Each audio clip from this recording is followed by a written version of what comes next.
Lo i-negosyo mga idol.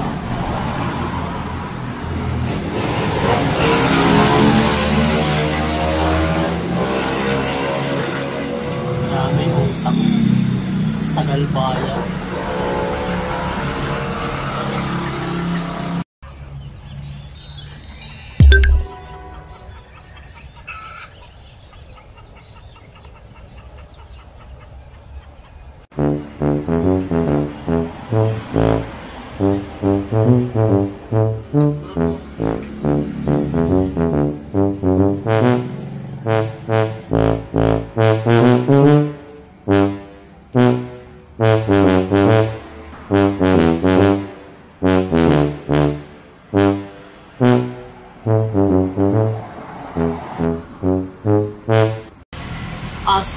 Asin.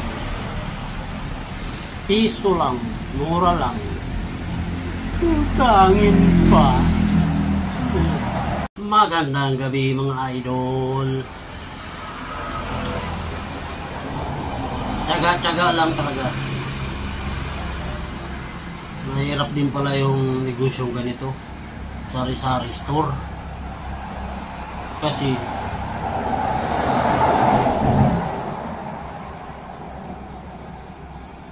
utangan din pala ito ng utangan ng bayan. Grabe utang dito mga idol. Panay abono ko. Kung hindi ako nag-aabono ditong sari-sari store, matagal na na-bankrupt to. Meron na itong 2 taon. Kunti lang naman laman ito mga idol.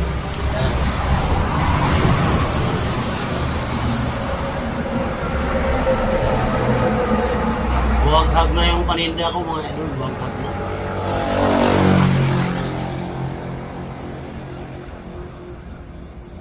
Sari-sari store. Kaya pala tinawag na sari-sari store to eh. Kasi sari-sari din yung utang. Basic commodities, mga ano lang. Mga meron ako ditong toyo, suka, toyo, may bawang, may paminta. Wala lang ako dito ang bigas. Kasi delikado. Pag ang bigas na ang inutang, yari ang puhunan mo. Ano?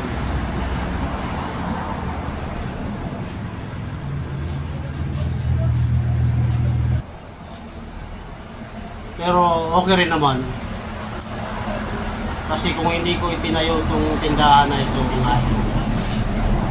mula nung ako nag-for good na ako.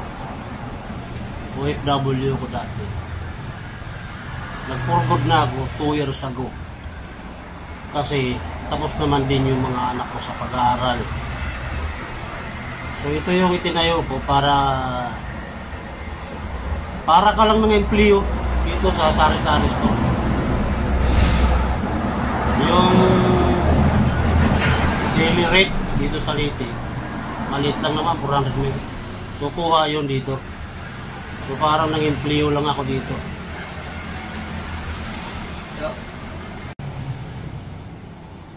Tuba, kunti na lang.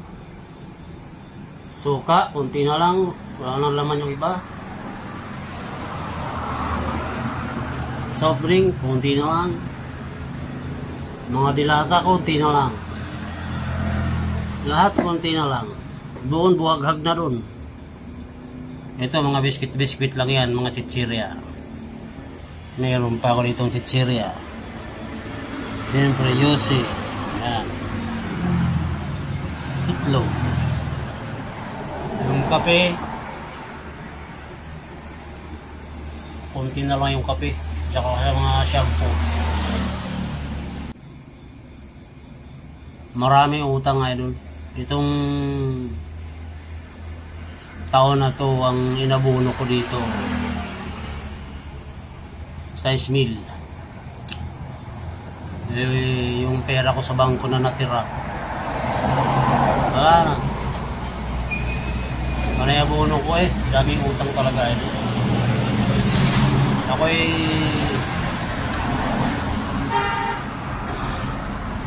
sawang-sawa na sa kalilista mga idol. Pangalawang notebook na to sa listahan mga idol. Mula nung nag-umpisa ako dito. Okay lang sana kung kinsinas katapusan nakapag kahit malang kalahati na babayaran. Pinakamaagang bayad idol dito sa sari-sari store monthly. Yung iba dito na nakalista dito isang taon. May isang taon mahigit yung iba. Yung iba nakatakas pa. Nawala na rito. Ito nga mga idol iso lang ito Asin. Utangin pa yan. Wala naman kasi lasa pag walang asin. Nauutang pa ito. So yun mga idol. Pero pag malaki-laki naman yung puhunan mo sa sari-sari store at makakompleto mo yung item, okay rin. Nga lang dito sa probinsya talagang mataas PC mo. Dapat may nakahanda kang mga ayuda kasi hindi naman pwedeng hindi ka magpautang kasi walang-wala rin yung iba dito. Probinsya nga. Lalo na yung pang-ulam. Ayun mga idol. Medyo laban lang. Habang may kunting pang ayuda, okay lang yun. Buti na lang yung mga anak ko may mga trabaho. Bayad kuryente, tubig, pang-ulam kanila na. Okay. God bless mga idol. Huwag nyo palang kalimutan mag-like sa mga video ko. Subscribe siyempre. At notification bell. Ang kalimbang dyan, kalimbangin nyo yan. Para sa mga susunod ko pang mga video. Bye bye. God bless. Ayun.